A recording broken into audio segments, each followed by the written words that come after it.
everyone, I'm Deepika Santdasani, your host, and you're listening to Risk and Reality, a podcast that goes beyond standard formats and reports. In this podcast, I sit down with senior professionals from the finance, audit, and risk community and discuss with them what truly shapes an organization.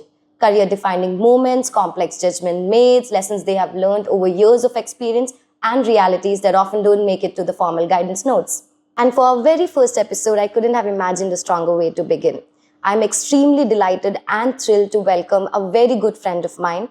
I've known her for many years, I've admired her for many years, and today I get an opportunity to talk to her so closely.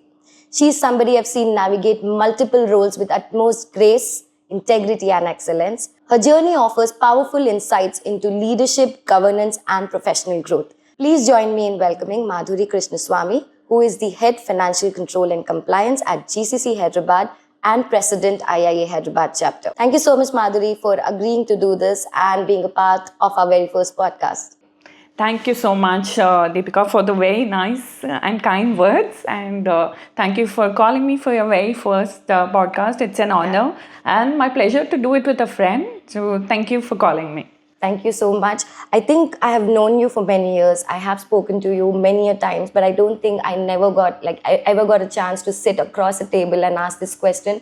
But since I have this opportunity today, I wanted to know what drove you to this profession and what has really been your calling? How are you so confident in playing these roles over the past few years?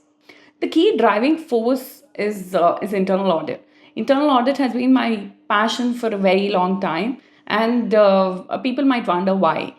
So, understanding the business process, understanding how people do their various process, meeting various stakeholders, understanding their challenges, providing value-added suggestions, which ultimately go to build the strategy of the organization, was definitely a thrill for me, and it gave me a lot of satisfaction. So yes, if that you call as a calling, then yeah, it was really satisfying to do this, and I learned this over the past few years. Doing it for about 20 years now. Now when I say it, it seems like a long time. Oh, that's wonderful. I think you've summed up wonderfully for the whole internal audit fraternity. Thank you so much for letting us know that. But I've only mentioned in your intro just the two titles that you are predominantly carrying. But I know that you're also a mother to a 6-year-old and also so many other titles that comes along with being a mother. And over the years, the number of times that I've met you, I don't think I've ever seen you sad, grumpy, or stressed. So how do you make it look so easy and efficient? If you can just give us some tips on how do you manage and ensure that you have that balance and everything around you is stress-free? This definitely lands to the work-life balance was our question, which everybody usually thinks about. Honestly, there is no one answer to it, right? And it's a very personalized and a very subjective thing as to how each of us manage. I'm sure you're also managing, and you are, I know, a lot of things, and definitely rest of the leaders and professionals are. So it all comes down to I feel prioritizing, right? What we want to do for that day. We all know we have 24 hours, and sometimes we try doing more than that, and it's too difficult. You feel guilty at the end of the day for not achieving something or the other. True, yeah. Sometimes it becomes it's a choice as to what is most important for the day. For me, for example, is it my daughter's sports day at school? Is it a chapter event? Is it a meeting at office? And fortunately, 99.9% all of them didn't come at the same time. Otherwise, it would have been super difficult. So it is prioritization, I would say, right? Prioritize what is most important for the day. Then take time out to decide what is need to do and what should be done, right? And otherwise it becomes very difficult to manage everything. Yes. And the most important thing for also managing well is a support system. And I'm fortunate enough to have a support system, and that's why we're sitting here now. A very wonderful support system in my family, which I definitely am very thankful for. And then, of course, the whole helpers, which all of us have in India. Yes. We are in India, thankfully. And they lesser said and their contribution is actually more, right? That's why peacefully we can sit and do our work or go somewhere else and do whatever we can. Then lastly, I feel empower teams, right? At True. work, sometimes we feel this is something only we can do or only I can do, and the whole empowerment or the whole delegation takes a back seat, and sometimes it's very difficult. And for me, also, it came over a period of time. That's when I learned that there is some more time you can have for yourself, to plan and to prioritize as to what is important, what is key, and accordingly you can manage your day. Plan the day, Otherwise, you don't have to pull your hair about it. Yeah, that's so true, because I am resonating to exactly what you're saying. Few months back, even I was kind of struggling to manage or prioritize in drawing from what you've mentioned. And then I realized, okay, it's maybe time to kind of empower others, see what they will do. And I was thrilled by what they brought to the table, because the thought process sometimes your team members get, I mean, you don't think of it. This is for our viewers to take back as well from what Madhuri has just mentioned, and drawing from my own experience. It's sometimes you can just lay back, you don't have to be a perfectionist, and you will be thrilled to see what other team members are getting to table. You will get to learn new things. Thank you so much for sharing that, Madhuri. I think that brings new perspectives in to people as well, because I always end up taking up ownership of everything and then realizing I'm just a failure. So it's rather better to delegate and then as a team become a winner of all the programs that you had, or the things that were listed in your to-do list. So thank you so much for sharing that experience with us. So as a compliance leader yourself, at this time where businesses, technology, AI, everything is taking over our day-to-day work, right? How are you compliance teams staying relevant? No, it's very important, Deepika, these days, like you mentioned, to stay relevant, right? Upskilling is the key, right? We Agreed, need to yes. keep continuously being relevant. Otherwise, suddenly you realize that you're much behind in the market. And every day there's something new. We heard about the DPDP, we heard about changes in the labor code, etc. And honestly, first I had to learn them myself. Keep read all the articles, and then go and tell my teams also. What I tell my teams is, attend these external events, webinars, and very well, both of us at IIA, we conduct a lot of these webinars, conferences. So it's very important for everybody to take advantage of it, right? Give some time, allocate some time to these activities. Otherwise, it's very difficult to actually keep abreast of the changing developments.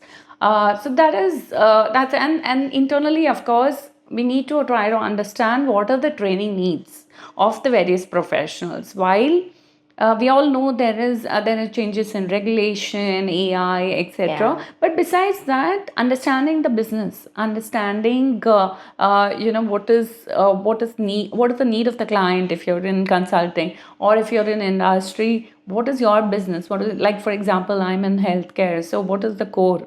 What is exactly the strategy of the organization? That's also very important. So yes, staying continuous professional learning is the key, I would say. Yes, and like you said, at IIA we do offer a lot of seminars, and then we have these PDMs and so many other webinars that we are conducting and hosting as part of being the members of IIA. So in today's days and time, when we have like Gen Z and millennials and all of these concepts coming up, do you think that the cultural nuances, they do have an impact as a professional? Do you see like professionalism changing over the past few years? What are your thoughts on that? No, it's a very key topic, Deepika. Cultural nuances is very important, especially in global organizations. And I work in a global organization. You also do. So we interact with a lot of people from different countries, different cultures, and it's very important for us to understand how they would behave in a certain situation. Yeah. Right? And not misunderstand, right? So there are now cultural assessment tools available, so you really can understand how a German would react, how a Russian would react, or so on and so forth. And for example, being forthright, is sometimes considered rude, but that is the way some cultures are. Right. And it's not rude for them, but it's just being upfront, being honest, right? So but we would not take it that way as Indians. Yeah, So yeah. it's very important to have that I would say cultural understanding, and then go to a certain conversation, especially when you're talking to global stakeholders. And this is earlier it was still difficult. Now we have a Yeah. lot of tools available in the market to also help us understand. And of course, we're dealing with a lot of people, so on the job experience also helps. Yes. But I would suggest first understand your stakeholder and then go into the meeting. And understanding culture is one of the key things. Well said, Madhuri. I think that's wonderful, and this is also for our viewers to take away. Is one, to understand your audiences, your stakeholders, and be prepared before you enter the meeting. Also, I really liked where you mentioned cultural assessment tools. I really liked this concept. And for our viewers, if you are using any such tools, do let us know in the comment section. And also do let us know what do you do to be prepared, to enter prepared in a meeting. Give us some suggestions for all the other viewers as well. What would you tell the young women who are aspiring to become leaders as you? I think I can draw from my experiences to give advice, and some of the key aspects which I've learned over the years, Deepika, is what I can share. Yeah. And hope it's useful for our viewers.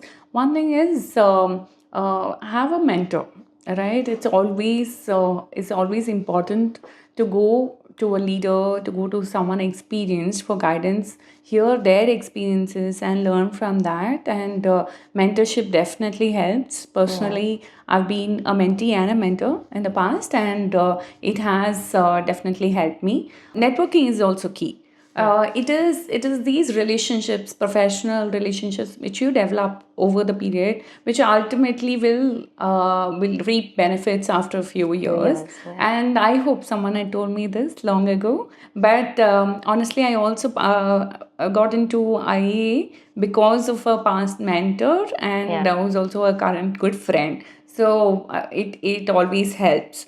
Lastly, don't forget continuous learning. So even you might think, okay, I finished my CA, I finished this, finished that. No, learning is a process. Keep attending all these webinars, keep abreast of all the changes like we spoke about earlier. It's very important. Yeah. To keep current and updated, otherwise you never know when you're out of the market, right? So that's definitely important. So those are the few things, Deepika, unless you want to Yes. add anything more from your end. No, I think that sums it up really well. One is to identify your mentor. It is okay to seek guidance, I think, and it's and at this age and time, we do have people with such varied personalities, thought processes. So it's okay to seek guidance and learn more from them. And the second part I really love was upskilling. That is actually very important in this age and time. So thank you so much, Madhuri, for agreeing to do this.